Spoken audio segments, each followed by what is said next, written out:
السلام علیکم ناظرین، میں رئیس اعظم حیدری کولکتہ انڈیا سے فضائل رمضان پیش کر رہا ہوں، سماعت فرمائیں گے۔ حضرت عمر رضی اللہ تعالیٰ عنہ حضور اکرم صلی اللہ علیہ وسلم سے نقل کرتے ہیں کہ رمضان المبارک میں اللہ کو یاد کرنے والا شخص بخشایا اور اللہ سے مانگنے والا نامراد نہیں رہتا۔ ابن مسعود کی ایک روایت سے ترغیب میں نقل کیا ہے کہ رمضان کی ہر رات میں ایک منادی پکارتا ہے کہ اے خیر کی تلاش کرنے والے متوجہ ہو اور آگے بڑھ، اور اے برائی کے طلبگار بس کر اور آنکھیں کھول۔ اس کے بعد وہ فرشتہ کہتا ہے، کوئی مغفرت کا چاہنے والا ہے کہ اس کی مغفرت کی جائے، کوئی توبہ کرنے والا ہے کہ اس کی توبہ قبول کی جائے، کوئی دعا کرنے والا ہے کہ اس کی توبہ قبول کی جائے، کوئی مانگنے والا ہے کہ اس کا سوال پورا کیا جائے۔ اس سب کے بعد یہ امر بھی نہایت ضروری اور قابل لحاظ ہے کہ دعا کے قبول ہونے کے لیے کچھ شرائط بھی وارد ہوئی کہ ان کے فوت ہونے سے بسا اوقات دعا رد کر دی جاتی ہے۔ منجملہ ان کے حرام غذا ہے کہ اس کی وجہ سے بھی دعا رد ہو جاتی، یعنی نبی کریم صلی اللہ علیہ وسلم کا ارشاد ہے کہ بہت سے پریشان حال آسمان کی طرف ہاتھ کھینچ کر دعا مانگتے اور یا رب کرتے، مگر کھانا حرام، پینا حرام، لباس حرام، ایسی حالت میں کہاں دعا قبول ہو سکتی ہے؟ مورخین نے لکھا ہے کہ کوفہ میں مستجاب الدعا لوگوں کی ایک جماعت تھی۔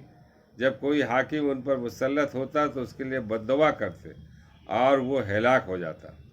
حجاج ظالم کا جب وہاں تسلط ہوا تو اس نے ایک دعوت کی جس میں ان حضرات کو خاص طور سے شریک کیا، اور جب کھانے سے فارغ ہو چکے تو اس نے کہا کہ میں ان لوگوں کی بد دعا سے محفوظ ہو گیا کہ حرام کی روزی ان کے پیٹ میں داخل ہو گئی۔ اس کے ساتھ ہمارے زمانے کی حلال روزی پر بھی ایک نگاہ ڈالی جائے، جہاں ہر وقت سود تک کے جواز کی کوشش جاری ہو۔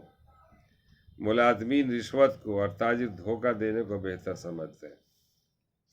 اللہ تعالیٰ ہم لوگوں کو پڑھنے اور سننے سے زیادہ عمل کرنے کی توفیق عطا فرمائے۔ اگر یہ غور کیا جائے کہ حرام مال، حرام کہاں کون سا مال ہے، تو اس پر بات پوری طرح سے سمجھ میں آ جائے گی۔ ایک آدمی غبن کر رہا، حرام ہے، جوا کھیل رہا، حرام ہے، شراب کا پیسہ ہے، حرام ہے، لوگوں کو جو ہے نا دھوکہ دے کے کما رہا، حرام ہے۔ کتنی چیزوں کا حرام ہے۔ حلال کمانے کے لیے آپ کو محنت مشقت کر کے، آج تجارت کے نام پہ لوگ ڈکیتی کر رہے ہیں، بینک میں پیسہ رکھ رہے ہیں سود پر اور سود کو کھا رہے ہیں۔ بولتے بھائی محفوظ ہو گیا، کوئی کمائی تو ہے نہیں تو کیا کروں، بینک میں رکھ دیا ہوں، اس سے ہر مہینہ آتے رہتا ہے۔ یہ سارا نظام جو ہے نا حرام ہے، یہ سود کا کاروبار۔ اسی طرح سے اور بھی ایک لوگ سروس کرتے ہیں، کہتے ہیں کہ میں ڈیوٹی کرتا ہوں۔ ارے بھائی ڈیوٹی کرتے ہیں، 8 گھنٹے کی ڈیوٹی، آپ 4 گھنٹے میں چلے آتے ہیں آفس سے، آپ کا مال حرام ہو گیا۔ ایک آدمی مال بھیج رہا ٹرانسپورٹ میں، ریل میں، اور مال کا وزن ہے 200 کلو، اس کو 100 کلو بنا کر کے بھیج رہا ہے، وہ بھی حرام ہے۔ اس طرح سے حرام حلال کی تمیز بہت ضروری ہے، کہاں حرام ہے کون حلال ہے، اس لیے بچا کے چلنا ہے۔